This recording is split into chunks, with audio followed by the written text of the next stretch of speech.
All of the greatest things in life have a natural rhythm. Music and art. How you relate to your friends and family. Pretty much everything. There's a sort of natural flow to things when they feel just right. This rhythm is what we feel when we're in our element, expressing ourselves in a way that suits our personality, our thoughts, and our feelings. If we think about Starcraft, it's no different. It's a blank canvas filled with infinite possibilities. Finding our rhythm should be easy, and yet it's the complete opposite. Starcraft is a lot like painting a picture or singing a song, except imagine someone by your side constantly painting over every stroke you make, or trying to drown out your singing with each verse. That's kind of the way I see rhythm in Starcraft. It's something which can be elusive, purely because there's another person behind another computer screen, and their only goal is to kick your ass. Before we get too deep into the theory here, let's discuss what I mean by rhythm. Here we have a famous game from the 2016 BlizzCon finals where Byun continually hit Dark from all sides, and yet somehow Dark fought back from behind and won in an epic contest of wills. This game is really cool because it shows the best Zerg in the world somehow not losing his rhythm where literally anybody else would have fallen apart. We'll be watching from Dark's viewpoint. You can already see he has a very quick rhythm to his game. He's constantly spreading creep, injecting, and fighting for map vision. Hell, right now he's defending a push, but even in the midst of it he was building units. He's always doing all of this while spending his lava in every free moment. Watch that bottom tab on your screen. You're going to see in between actions he's constantly selecting his hatcheries and building units. And if you're a newer player, you won't even really see him do it because he does it so damn quickly. We see him there spreading creep. He's going to start sending Zerglings back out to counterattack, to control the watchtowers, to see what's coming. Really just blazing fast speed from him. Now that you see what I mean by rhythm, let's talk about this concept a little bit more, whilst this beautiful game plays out in the background. I think rhythm is especially important for Terran, because they are really characterized as the more aggressive race. However, each race really does need to have their own rhythm in their own way. Protoss players have less consistent tasks that they need to complete. However, they need to suddenly jump up their pace, and then slow it right down at various points of the game. For instance, in Protoss vs Zerg, a Protoss is usually just macroing up steadily, calmly, and then they might suddenly need to deal with Baneling drops coming in from two different sides while a huge Ling run by happens on their third. They have to instantaneously shift gears from calm macro to splitting probes, running them away, activating overcharges, warping in units, all at lightning speed. This shifting of gears from steady play to blazing fast is traditionally the realm of the best players in the world, and it might give us some insight into why so many Protoss players struggle in Legacy of the Void. But more on that later. For now, let's focus more on ZVT and TVZ here. I mean, hell, we just saw Liberators sieging up two different bases while a drop hit the fourth and an army hit the natural, and yet somehow in the midst of this, there's more structures going down, there's an Ultra Cavern going down, and everything's being defended. This game really never ceases to amaze me with just how well Dark plays from such a bad position.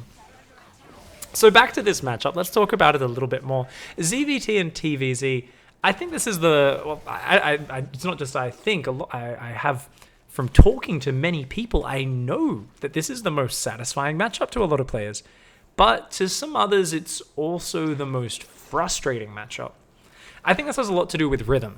It's so reliant on mechanics, and there are many tasks that need to be completed on both sides. A big reason for that is creep spread. It forces both players to contest the map constantly. Zerg tries to get that creep spread out for that massive movement bonus, and constantly spend actions fighting for the freedom to do so. Meanwhile, the Terran looks to keep Zerg distracted whilst clearing up and slowing creep. This creates near constant interaction between the players, and it allows the viewers to enjoy a non-stop grappling match. I think those who dislike Zerg vs Terran and TVZ often struggle to find that rhythm though. They therefore find the match very frustrating. They feel like the other race has the upper hand. You'll often hear people say, oh, the other guy's always able to attack from all sides. His marines and mines are more efficient. He's the one who gets to dictate the pace of the game. It's really unfair. How come they get to be aggressive?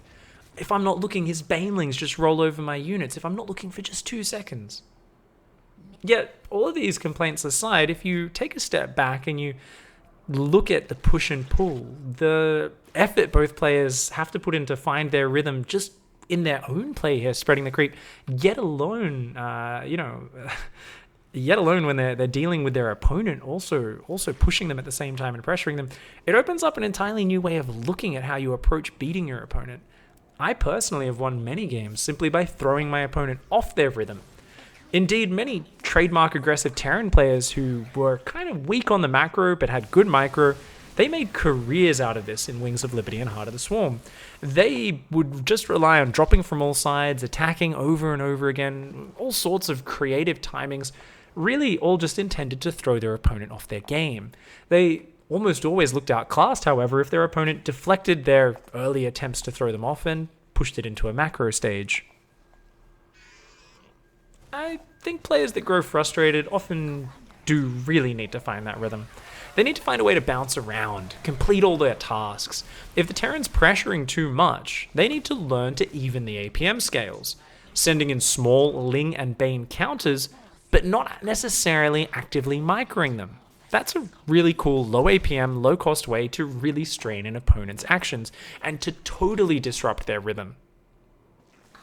If a Terran's in the middle of looking at his base, macroing, and a counterattack runs in, he needs to jump to the location, run SCVs, raise depots, stim his army, and A-move it back towards the counterattack, and then, at the end of that, he needs to try to remember where the hell was he in his macro cycle. So if you do these sort of counterattacks a few times, I guarantee you, your opponent simply will not have any spare APM to pressure you. Suddenly you'll find you're spending and injecting. Your creep spread, all are happening way smoother because you're not distracted. Suddenly you can organize your macro into tight cycles, you can get into your rhythm, you can bounce around and get all your tasks done. So even though the counterattacks themselves aren't necessarily killing anything, they're actually a great investment. I really do think that the positive effects of pressure in how it throws off your opponent, it's twofold. It's not just are you disrupting their rhythm and throwing them off their game, but you're also making it easier to get into your own rhythm. Because if your opponent's busy defending, they often can't spare the APM to pressure you at the same time. We often talk about seemingly intangible advantages and edges in Starcraft, where you'll hear commentators say things like, the veteran just put too much pressure on him and the rookie was playing a great game, but eventually he crumbled. This isn't just casters trying to emphasize the mental side of the game, it's also us talking about the very tangible and physical effect that exerting pressure has in terms of disrupting and slowing down your opponent's ability to achieve what they want in their game. In short, it screws up your opponent's ability to find their rhythm.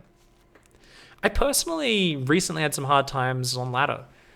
I play all 3 races on my main account, I rotate between them, so they all have their own separate MMR, and I really like to play macro.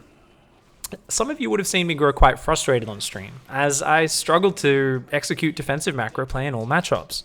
I'd often get in a good position, and then my opponent would outposition me with one big Baneling surround on my Protoss army, and all my High Templar would die without a storm going off.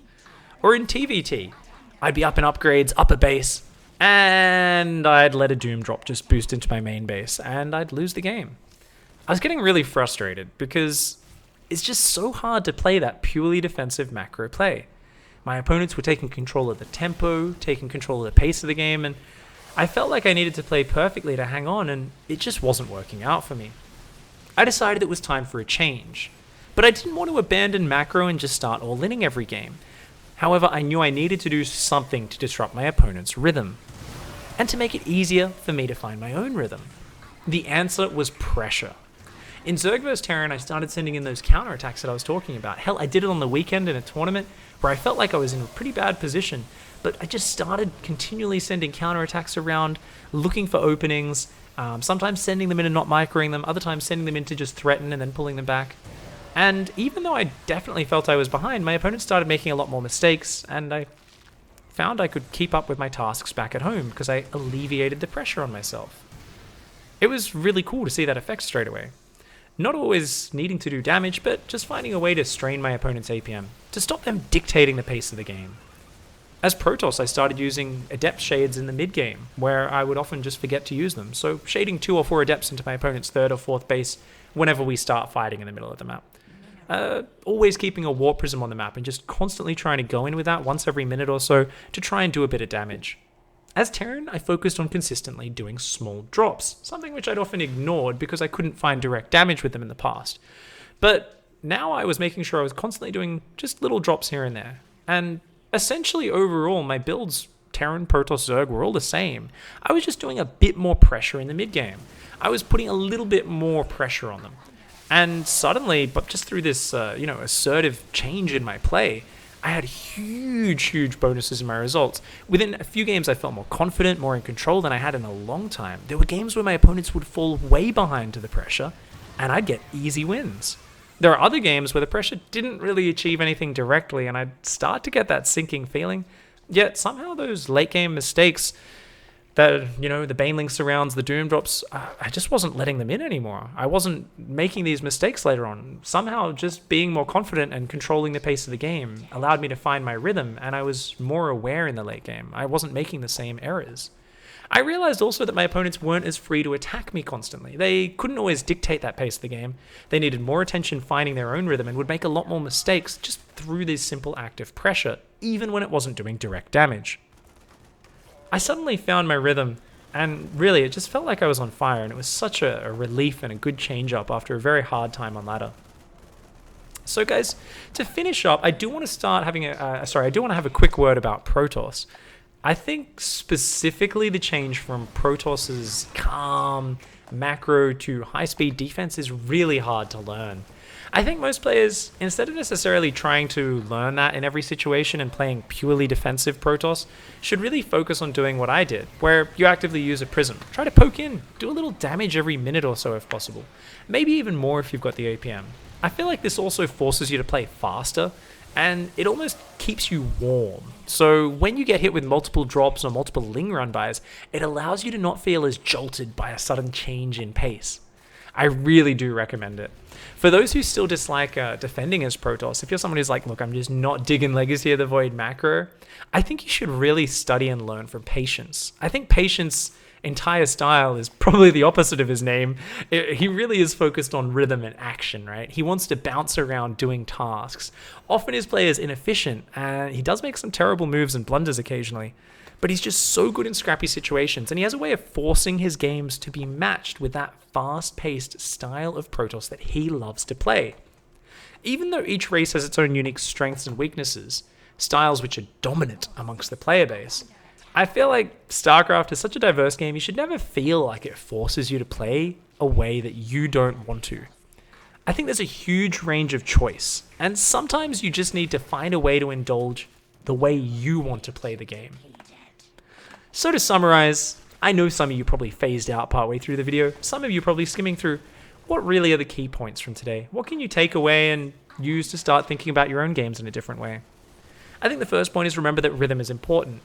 Sometimes if you're looking at a replay and you're like, man, I'm just spending my money really poorly, the problem isn't I'm bad at macro, but it could maybe be I'm bad at macro when my opponent's harassing me from 3 sides and I have 0 map vision or map control. You need to start asking questions like, are there things constantly interrupting my rhythm? Is that maybe why I'm making these mistakes? Maybe I'm not bad at macro, but I'm just bad at macro when my opponent's the one dictating the pace of the game and hitting me from all sides. I think you should also ask the question, are you giving too much freedom to your opponent? It's not only about, oh, is my opponent, the one who's pressuring me and throwing me off, but also if you just let your opponent do his thing in his corner of the map, sometimes they can get away with all sorts of crazy greed, they can execute really well. But the moment you start pressuring more, the moment you're not worried about necessarily doing massive damage, but just simply interacting with your opponent and putting pressure on, you'll find you can really hurt your opponent's skill. You can make it harder for them to achieve what they want and really disrupt their rhythm. Overall, I think if you struggle in a matchup, especially if it's Zerg vs Terran or TVZ, find a way to get that rhythm back. Look for a way that you can control the pace of the game. Put on that pressure. So guys, as we get to the tail end of this epic match where Dark really did hold on in the face of absolutely crazy adversity, I want to say I hope you've all enjoyed me here, just trying to think about StarCraft in a different way, and the way I've done this show. Very similar to my Zerg Don't Need Build Orders show. I really enjoy this stylish show where I share my thoughts on topics like this. And let me know if you'd like to see more of them, as well as if there's any specific topics you'd like to see covered. Well, thank you very much for watching, guys. We are going to see the tail end. Byun's last unit's not quite able to make it happen. I love that bugged out Ultra in this replay, by the way. It's fantastic. Every time I download the replays, it's always that Ultra is bugged. It's just floating around the map. Looks so silly.